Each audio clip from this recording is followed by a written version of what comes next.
तर पुन्हा जय शिवराय.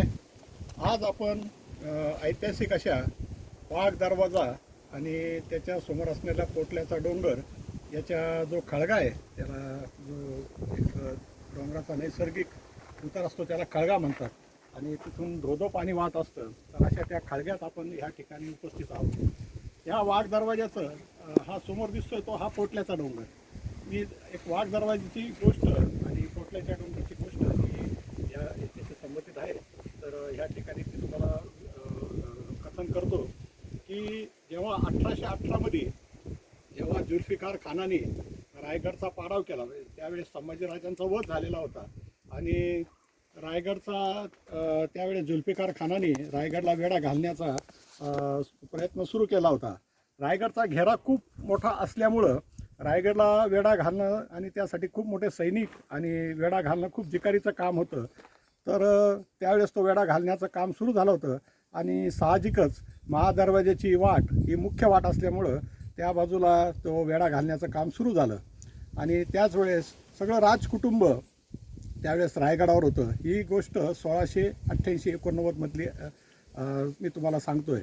तर सगळं राजकुटुंब त्यावेळेस रायगडावर होतं आणि येसूबाई खूप धोरणी आणि खूप विचार करणाऱ्या अशा त्या सारासार विचार करणाऱ्या त्या व्यक्तिमत्व होतं येसूबाईंचं. तर त्यांनी विचार केला तर आपलं पूर्ण राजकुटुंब जर का ह्या ठिकाणी अडकून पडलं तर साहजिकच आपल्या वेढा घालल्यानंतर आणि जर का आपण त्याच्यात कैद झालो तर सगळं राजकुटुंबच ते कैद होऊन कोणी नेतृत्व करणारं कोणी राहणार नाही. त्यामुळे त्यांनी एक असा धाडसी निर्णय घेतला की आपण येसूबाई आणि बाल शाहू म्हणजे संभाजी महाराजांचे पुत्र यांनी गडावरच राहावं आणि राजाराम महाराज आणि त्यांच्या कुटुंबानी ह्या ठिकाणाहून निघून खाली दक्षिणेकडं जिंजीकडं जाऊन तिथून लढाई आरंभ करावा. म्हणजे हे जर सर्व एकत्रित जे सैन्याचा मारा या ठिकाणी झालेला आहे महाराष्ट्रात तो विभागला जाईल आणि जिंजीहून एक युद्धक्षेत्र आणि महाराष्ट्रातून एक युद्धक्षेत्र, यामुळं यांची ताकद विभाजित होऊन आपल्याला त्या लढाई करण्यासाठी अजूनही भरपूर वेळ मिळेल आणि आपण तो लढा अधिक चांगल्या प्रकारे करू शकू असा विचार करून त्यांनी राजाराम महाराजांना ह्या ठिकाणून रायगड सोडण्याचे त्या संबंधित त्यांना सांगितलं. त्यावेळेस साहजिकच महादरवाजाच्या बाजूनी सर्व वेढा पडलेला असल्यामुळं हा वाघ दरवाजा हीच एक जी त्याला आपण ही म्हणू एक गुप्त वाट किंवा एक संकटकाळी जाण्याची वाट. चोर दरवाजा म्हणणं गैर होईल, कारण चोरीचा अर्थ वेगळा होतो.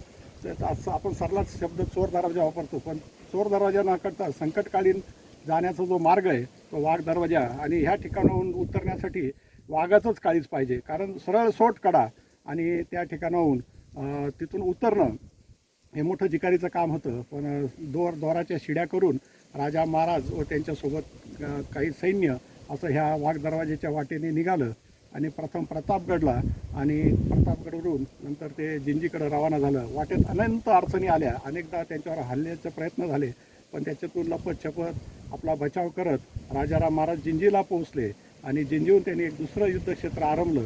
त्यामुळं मोगलांचं ह्या ठिकाणचं जे बळ आहे ते दोन ठिकाणी विभागलं गेलं आणि स्वराज्याचा वर जो मोठा ताण आलेला होता आक्रमणाचा तो थोडा सैल झाला.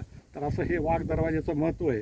दुसरं म्हणजे वाघ दरवाजाचं अजून एक महत्त्व कसं आहे की जसं राजाराम महाराज जर का जायचंच होतं तर आरामात त्या खळग्यातून ते दोर लावून तसे गेलेच असते, पण ज्या मार्गाने ते गेले त्या मार्गाने शत्रू परत कोणी किंवा दुसरं कोणी चढून येऊ नये म्हणून असा भक्कम असा वाघ दरवाजा त्या ठिकाणी बांधण्यात आला. अतिशय जवळ गेल्याशिवाय दिसत नाही आणि थोडंसं बी कुठूनही त्याचं नजरेस पडत नाही असं त्याचं बांधकाम आहे आणि आजही भक्कम स्थितीत आणि एकदम उत्तम स्थितीत असलेला असा हा वाघ दरवाजा. त्याचं एवढं महत्त्व त्या इतिहासात आहे आणि राजाराम महाराजांनी तिकडं युद्धक्षेत्र आलमल्यानंतर अख्खा महाराष्ट्राचा इतिहासच बदलला. असा हा इतिहास बदलण्यास कारणीभूत असलेला असा हा वाघ दरवाजा या ठिकाणी आज आपण उपस्थित आहोत. तर असं हे वाघ दरवाजाचं महत्त्व आहे. दुसरं, या ठिकाणी हा समोर दिसतोय तो पोटल्याचा डोंगर. हा समोर पोटल्याचा डोंगर दिसतोय. हा डोंगराचा म्हणजे हा रायगडच्या नाशास कारणीभूत असणारा हा डोंगर.